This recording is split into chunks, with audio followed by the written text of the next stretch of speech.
দুনিয়াতে সবচেয়ে বড় কোন জিনিস আপনারা বলতে পারবেন? দুনিয়াতে সবচেয়ে বড় আদর, স্নেহ, মায়া, মমতা সবচেয়ে বেশি কে করে বলতে পারবেন? বাপ না মা? বাপ টাকা চিনে, বলে যে মা টাকা পয়সা কত কামাইছো, বাবা টাকা পয়সা কত কামাইছো।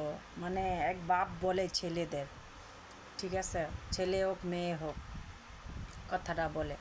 আত্মীয় স্বজন, যে দেশের বাড়িতে থাকো বিদেশে থাকো, কত টাকা কামাইছো, বাড়িঘর কেমন করছো, জায়গা সম্পত্তি কীরকম করছো, কতলা বিল্ডিং করছো। আত্মীয় স্বজন সবাই জিগায় কথাটা, সবাই এই কথাটা জিগায়। তা একজন মা কি জিজ্ঞাসা করে আপনারা বলতে পারবেন?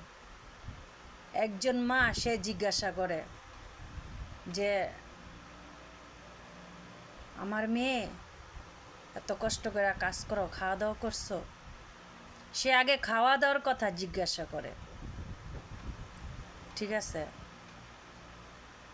জীবনে অনেক কষ্ট করি না কে, যাই করি না কে, যে মা একটা এমন একটা জিনিস, যার মা নাই সে বোঝে মায়ের দুঃখ। আজকে আমরা বিদেশের বাড়ি ঘরে থাকি, আত্মীয় স্বজনের সাথে কথাবার্তা বলি, সবাই বলে যে বাড়িঘর কেমন করছো, টাকা পয়সা কেমন করছো, ব্যাংক ব্যালেন্স কেমন করছো। একজন মা ফোন করলে জিজ্ঞাসা করলে যে মা আমার মেয়ে খাওয়া দাওয়া করছো। যে একজন তার ছেলে যদি বিদেশে থাকে, সে জিজ্ঞাসা করে যে কিরে বাবা ভাত খাইছ, কি দিয়া ভাত খাইছ। কিন্তু এই কথাটা আত্মীয় স্বজন কেউ জিজ্ঞাসা করে না, আত্মীয় স্বজন কেউ জিজ্ঞাসা করে না।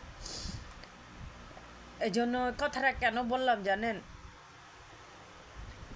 আমার মা নেই, আমার বাপ আছে, আমার আত্মীয় স্বজন সবাই আছে, সবাই টাকা চিনে, আমার ভাই বোন সবাই টাকা চিনে। কেউ আমার জিজ্ঞাসা করে না যে খাইছত কি না, শরীরটা কেমন, যে কীভাবে আসস, এই কথাটা কেউই জিজ্ঞাসা করে না। আজকে যদি আমার মা থাকতো তো আমার মা অবশ্যই আমাকে জিজ্ঞাসা করতো যে খাওয়া দাওয়া করছস, কি খাইছ।